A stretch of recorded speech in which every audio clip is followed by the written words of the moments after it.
filmi. Ja minoor labajalg. Paremas käes siis meloodia, vasakus käes kvintsaade.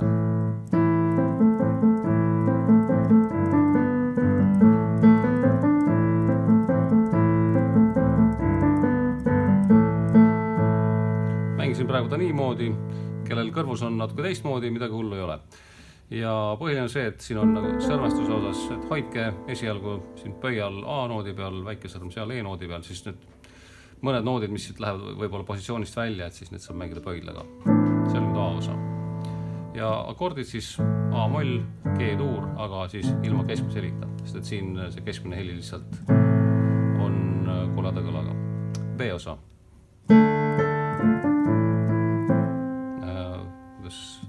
Kirsika mängis teistmoodi.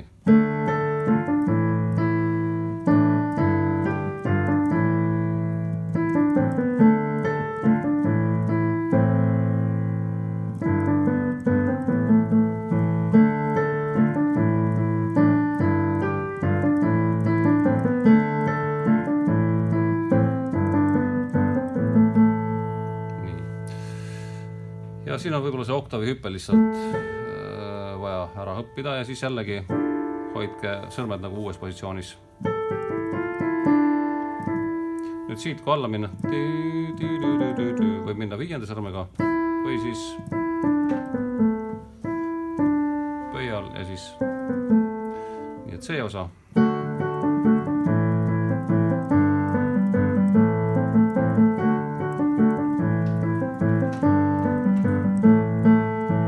Soovitan siin alustada võib-olla 3. sõrmega.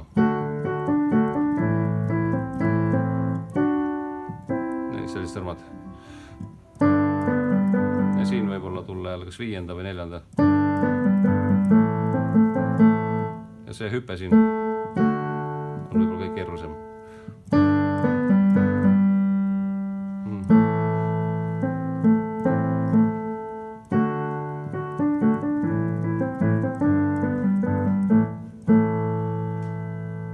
Ärge ehmatage, vaata, kui teil on see B-osa, siis tegelikult see meloodia noot on sama nagu harmoonia teine heli. Kui te mängite meloodia ülevalt, siis seda ei juhtu. Ja siit on.